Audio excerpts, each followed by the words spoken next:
The U.S. Senate recently passed an amendment to climate regulations that includes an additional proposal that would require the U.S. State Department to propose to the United Nations to end China's developing country status.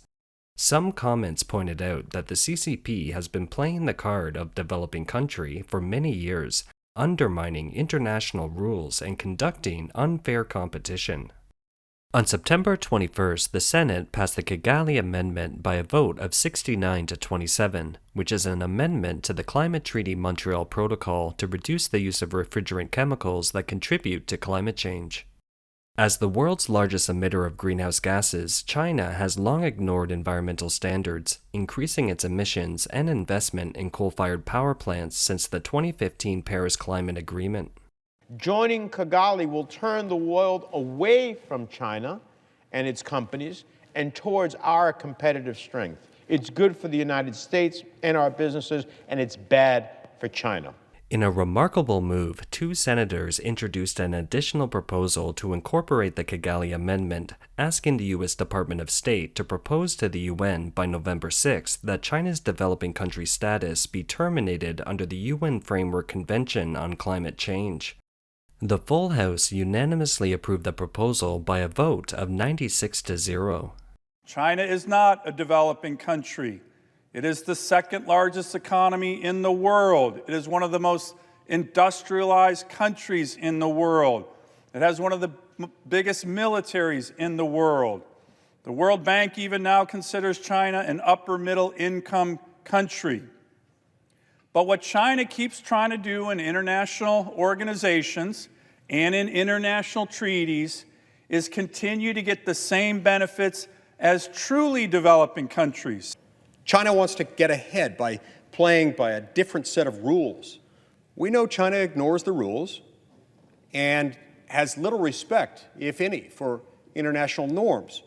And yet we continue to allow China to dominate markets with the financial support of American taxpayer dollars.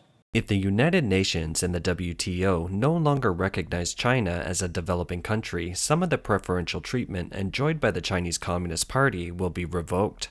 China is a country with a huge gap between the rich and the poor, with the super-rich communist elite on one side and the extremely poor underclass on the other. According to Chinese writer Sheng Shui, the Chinese Communist Party has long enjoyed the benefits of these developing countries, but the majority of the Chinese people do not. These preferences and advantages will be lost, including low interest or interest-free loans from the World Bank, many unequal trade tariffs and trade protection, market access, and technical assistance. It has enjoyed these special privileges while earning profits, with benefits divided among themselves, and it has also become a base for them to continue to penetrate the international community through bribery. It constitutes a strength for them. Then, when these discounts are cancelled, obviously the CCP will be hit hard in these areas. As early as 2019, former U.S. President Trump told the WTO that China should not be classified as a developing country. In February 2020, the Office of the U.S. Trade Representative excluded China, Hong Kong, etc. from the list of developing countries.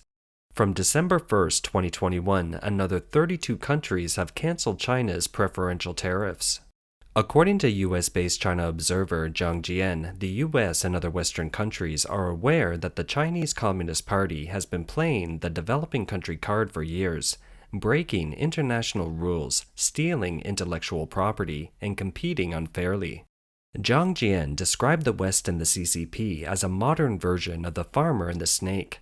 Now that Western countries have begun to counter the CCP, the U.S. has taken the lead in revoking China's status as a developing country, which has won popular support. The Chinese Communist Party has exploited a big loophole in the Western democratic system, taking advantage of the goodwill of developed countries. When it developed, it demonstrated force and military expansion abroad. It has also invaded the world under the banner of the Confucius Institute. It's a cultural invasion, an ideological invasion. Through the Thousand Talents project, it steals and seizes high technology from overseas.